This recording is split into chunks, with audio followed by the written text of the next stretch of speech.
नमस्कार दोस्तों, मैं अर्जुन आपका स्वागत करता हूँ स्टे बाय अर्जुन के यूट्यूब चैनल में। तो दोस्तों आज की हमारी क्लास है वायुमंडल यानी एटमॉस्फेयर की आज की हमारी क्लास है। तो दोस्तों वीडियो को अंत तक जरूर देखना ताकि सभी क्वेश्चन आपको आसानी से याद हो जाएं। साथ ही दोस्तों अगर आप हमारे चैनल पर पहली बार आए हैं तो हमारे चैनल को भी सब्सक्राइब कर लीजिएगा, साथ ही बेल आइकन को प्रेस कर लीजिएगा ताकि हमारे आने वाले वीडियो का नोटिफिकेशन आप तक पहुँचता रहे। तो चलिए दोस्तों वीडियो को स्टार्ट करते हैं। वायुमंडल यानी एटमॉस्फेयर है दोस्तों। वायुमंडल क्या है? यानी पृथ्वी के चारों ओर पाए जाने वाले गैसों के आवरण को वायुमंडल कहते हैं, याद रखेंगे। यानी पृथ्वी के चारों ओर पाए जाने वाले गैसों के आवरण को वायुमंडल कहा जाता है दोस्तों। यह मान लेते हैं पृथ्वी और इसके चारों ओर ये गैसों का आवरण पाया जाता है, तो इसी को वायुमंडल कहा जाता है, याद रखेंगे दोस्तों। यानी पृथ्वी के चारों ओर गैसों के आवरण को वायुमंडल कहा जाता है। अब इसका कारण क्या है दोस्तों? वायुमंडल पाया जाने का कारण क्या है? पृथ्वी के गुरुत्वाकर्षण के कारण पाया जाता है। वायु दाब का मापन क्या है दोस्तों? वायु दाब को किसके द्वारा मापा जाता है? तो बैरोमीटर के द्वारा वायु दाब को मापा जाता है, याद रखें दोस्तों। वायु दाब को किसके द्वारा मापा जाता है? बैरोमीटर के द्वारा वायु दाब को मापा जाता है। अब देखते हैं दोस्तों वायुमंडल का संगठन यानी कंपोजिशन ऑफ एटमॉस्फेयर। वायुमंडल का संगठन कंपोजिशन ऑफ एटमॉस्फेयर। तो वायुमंडल में दोस्तों नाइट्रोजन पाई जाती है 78%। यानी सर्वाधिक गैस कौन सी पाई जाती है वायुमंडल में? तो नाइट्रोजन के गैस पाई जाती है जो कि 78% पाई जाती है। दूसरे नंबर पर आती है दोस्तों ऑक्सीजन जो कि 20.8% पाई जाती है। तीसरे नंबर पर आती है ऑर्गन जो कि 0.9% पाई जाती है। और कार्बन डाइऑक्साइड यानी CO2 दोस्तों 0.03% पाई जाती है। और नियोन गैस 0.0018% पाई जाती है, याद रखेंगे। तो ये सभी गैसेज कहाँ पाई जाती हैं? ये सभी गैसेज वायुमंडल में पाई जाती हैं। और जिसमें सर्वाधिक गैस पाई जाती है वायुमंडल में नाइट्रोजन, और दूसरे नंबर पर आती है दोस्तों ऑक्सीजन आती है, याद रखेंगे। अब देखते दोस्तों वायुमंडल में 5 परतें हैं। तो 5 परतें कौन कौन सी है? पहली है दोस्तों क्षौममंडल, दूसरी समताप मंडल, तीसरी है मध्यमंडल, चौथी है आयन मंडल, पांचवी है वायुमंडल, याद रखेंगे। तो दोस्तों ये पांचों परतें मैं आपको बनाकर दिखा देता हूँ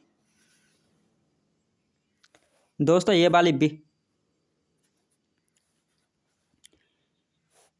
ये सबसे पहली परत हो जाती है दोस्तों क्षौममंडल। और दूसरी परत होती है दोस्तों समताप मंडल। और तीसरी दोस्तों मध्यमंडल। चौथी कौन सी होती है? चौथी होती है दोस्तों आयन मंडल। और पांचवी परत पांचवी परत हो जाती है यानी वायुमंडल पांचवी परत हो जाती है। तो कुल मिलाकर ये है दोस्तों 5 परतें पाई जाती है वायुमंडल में, याद रखें दोस्तों। ये 5 परतें पाई जाती है। पहली कौन सी है? पहली है क्षौममंडल, दूसरी समताप मंडल, तीसरी है मध्यमंडल, चौथी है आयन मंडल, और पांचवी है दोस्तों वायुमंडल, याद रखेंगे। तो ये 5 परतें पाई जाती हैं वायुमंडल में, याद रखेंगे। तो आप सबसे पहले पहली परत यानी क्षौममंडल यानी ट्रोपोस्फेयर के बारे में देखेंगे।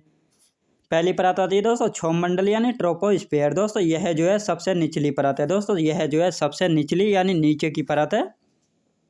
सभी मौसमी घटनाएं यहीं पर होती है दोस्तों। जितनी भी मौसमी घटनाएं यानी मौसम परिवर्तन वगैरह होता है, जैसे बारिश वगैरह या सभी कुछ मौसमी घटनाएं कहाँ पर होती हैं? तो क्षौममंडल यानी ट्रोपोस्फेयर परत में होती हैं। वायु का सर्वाधिक घनत्व कहाँ पाया जाता है दोस्तों? वायु का सर्वाधिक घनत्व यानी वायु की सर्वाधिक डेंसिटी कहाँ पर पाई जाती है? तो क्षौममंडल यानी ट्रोपोस्फेयर में पाई जाती है। यदि ट्रोपोस्फेयर में 165 मीटर की ऊंचाई पर जाने पर 1 डिग्री टेम्परेचर कम हो जाता है, याद रखें दोस्तों। यानी टेम्परेचर में 1 डिग्री कम हो जाता है। यानी जब क्षौममंडल यानी ट्रोपोस्फेयर परत में 165 मीटर की ऊंचाई पर जाते हैं, तो ऊंचाई 165 मीटर की ऊंचाई पर जाने पर तापमान में -1 डिग्री टेम्परेचर देखने को मिलता है। अब दूसरी परत आती है दोस्तों समताप मंडल यानी स्ट्रेटोस्फेयर, याद रखेंगे। दूसरी परत कौन सी आती है दोस्तों? दूसरी परत आती है समताप मंडल स्ट्रेटोस्फेयर। इसमें दोस्तों ओजोन परत पाई जाती है दोस्तों। समताप मंडल में ओजोन परत पाई जाती है यानी 20 से 30 किलोमीटर के बीच में परत पाई जाती है। कौन सी दोस्तों? ओजोन परत पाई जाती है जो कि 20 से 35 किलोमीटर के बीच में पाई जाती है समताप मंडल में। ओजोन परत को जो है पृथ्वी का जो है सुरक्षा कवच कहा जाता है दोस्तों। अब ओजोन परत को जो है पृथ्वी का सुरक्षा कवच जो है क्यों कहा जाता है, क्योंकि जितने भी सूर्य से आने वाली पराबैंगनी किरणें होती हैं उनको जो है पृथ्वी पर आने से रोकती है। याद रखें दोस्तों, यानी ओजोन परत जो है पृथ्वी पर सूर्य की आने वाली पराबैंगनी को जो है पृथ्वी पर आने से रोकती है। अब इन किरणों को आने से रोकती है। अगर यदि इन किरणों को नहीं रोका जाए तो इन किरणों के द्वारा जो है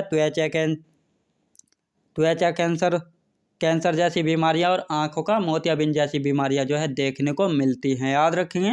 तो इस प्रकार जो है इसको पृथ्वी का सुरक्षा कवच जो है कहा जाता है। अब दोस्तों ओजोन दिवस जो है प्रत्येक वर्ष 16 सितंबर को जो है मनाया जाता है। याद रखें दोस्तों, ओजोन दिवस कब मनाया जाता है, तो 16 सितंबर को जो है ओजोन दिवस जो है मनाया जाता है। ओजोन परत की मोटाई मापन नियंत्रित दोस्तों, ओजोन परत की जो मोटाई है इसको किसके द्वारा मापा जाता है, तो डॉप्सन के द्वारा जो है मापा जाता है ओजोन परत की मोटाई को। यदि 200 डॉप्सन से कम होने पर जो है ओजोन छिद्र जो है कहा जाता है। दोस्तों यदि ओजोन परत की मोटाई जो है 200 डॉप्सन से कम होती है तो उसको जो है ओजोन छिद्र जो है कहा जाता है। याद रखेंगे। यानी ओजोन परत की मोटाई किसके द्वारा मापी जाती है, डॉप्सन के द्वारा। लेकिन यदि 200 डॉप्सन से ओजोन परत की मोटाई कम होती है तो उसको जो है ओजोन छिद्र जो है कहा जाता है। याद रखेंगे। अब यह ओजोन परत में जो है छिद्र कहाँ देखने को मिला है, तो अंटार्कटिका पर जो है देखने को मिला है, जो कि दक्षिणी ध्रुव पर है अंटार्कटिका। तो वहाँ पर जो है दोस्तों ओजोन छिद्र जो है देखने को मिला है। अब ओजोन छिद्र क्या है, यानी अंटार्कटिका पर जो है ओजोन परत की मोटाई जो है दोस्तों 200 डॉप्सन से जो है कम हो गई है और उसी को जो है ओजोन छिद्र जो है कहा जाता है। याद रखेंगे। अब ओजोन परत में छिद्र होने का कारण या ओजोन परत की मोटाई कम होने का कारण क्या है, तो कारण है दोस्तों इसका CFC गैस यानी क्लोरोफ्लोरोकार्बन गैस जो है ये ओजोन परत को जो है नुकसान पहुंचाती है। यानी इसी के कारण जो है ओजोन परत जो है पतली हो जाती है। और जब पतली हो जाती है तो 200 डॉप्सन से कम होने के कारण जो है ओजोन छिद्र जो है कहा जाता है। CFC दोस्तों, CFC यानी क्लोरोफ्लोरोकार्बन गैस को जो है 1987 में जो है मॉन्ट्रियल प्रोटोकॉल हुआ था कनाडा में, और CFC गैस को जो है प्रतिबंधित जो है कर दिया गया था। याद रखें दोस्तों, CFC गैस को जो है मॉन्ट्रियल प्रोटोकॉल हुआ था जो कि कनाडा में पड़ता है मॉन्ट्रियल, और वहाँ पर जो है CFC गैस को जो है प्रतिबंधित यानी बंद कर दिया था। पहले क्या होता था, CFC गैस जो है दोस्तों रेफ्रिजरेटर AC वगैरह में जो है ये गैस जो यूज होती थी, लेकिन इसके बाद जो है अब प्रेजेंट में यानी वर्तमान में जो है नियोन गैस जो है प्रयोग की जाती है AC में और फ्रिज यानी रेफ्रिजरेटर में। याद रखेंगे। वायुयान इसी परत में उड़ते हैं दोस्तों। वायुयान जो है वायुयान यानी हवाई जहाज वगैरह जो है किस परत में उड़ते हैं, तो ये सभी उड़ते हैं दोस्तों समताप मंडल में यानी स्ट्रेटोस्फीयर में। याद रखेंगे। अब आते हैं दोस्तों तीसरी परत आती है मीसोस्फीयर। तीसरी परत कौन सी आती है, मीसोस्फीयर यानी मध्य मंडल यानी मीसोस्फीयर। यह बीच की परत होती है दोस्तों। यह जो है एक बीच की परत होती है और सबसे ठंडी परत होती है। उल्का पिंड मध्य मंडल में आने पर जो है जलने लगते हैं। याद रखें दोस्तों, यानी मध्य मंडल यानी मीसोस्फीयर जो है ये बीच की परत जो है होती है और सबसे ठंडी परत जो है होती है। जब उल्का पिंड मध्य मंडल में आते हैं तो वहाँ पर जो है जलने लगते हैं। याद रखें दोस्तों, आपने रात में देखा होगा कि जिसको टूटता हुआ तारा जो है कहा जाता है, तो वास्तव में वह जो है एस्टेरॉयड होता है जो कि मध्य मंडल में आने पर जो है जलने लगता है। याद रखेंगे। अब चौथी परत आती है दोस्तों आयन मंडल यानी आयनोस्फीयर। याद रखेंगे दोस्तों, आयनोस्फीयर यानी आयन मंडल यानी आयनोस्फीयर वायुमंडल की जो है सबसे गर्म परत है दोस्तों। वायुमंडल की सबसे ठंडी परत है मध्य मंडल, लेकिन वायुमंडल की जो है सबसे गर्म परत कौन सी है, तो आयन मंडल यानी आयनोस्फीयर जो है वायुमंडल की जो है सबसे गर्म परत होती है। संचार उपग्रह यहीं स्थापित है दोस्तों। जितने भी ये संचार उपग्रह हैं ये सभी किस परत में स्थापित किए जाते हैं, तो ये सभी जो है आयन मंडल में जो है स्थापित किए जाते हैं। रेडियो तरंगें जो है आयन मंडल से परावर्तित होकर जो है परावर्तित होती हैं। याद रखें दोस्तों, रेडियो तरंगें जो हैं ये सभी आयन मंडल से जो है परावर्तित होती हैं। याद रखेंगे। अब आते हैं दोस्तों नंबर 5 पर आते हैं दोस्तों। 5वें पर रहता है बहिर्मंडल यानी एक्सोस्फीयर। याद रखेंगे। बहिर्मंडल यानी बाह्यमंडल, इसको एक्सोस्फीयर जो है कहा जाता है। वायुमंडल की सबसे भारी परत है दोस्तों। वायुमंडल की जो है सबसे भारी परत है और वायु का जो है सबसे कम घनत्व होता है। दोस्तों वायु का सबसे कम घनत्व कहाँ पर देखने को मिलता है? तो बहिर्मंडल यानी वायुमंडल में जो है वायु का सबसे कम घनत्व जो है देखने को मिलता है। लेकिन वायु का सबसे अधिक घनत्व कहाँ पर देखने को मिलता है? तो सबसे अधिक घनत्व जो है सौरमंडल में जो है देखने को मिलता है, याद रखेंगे।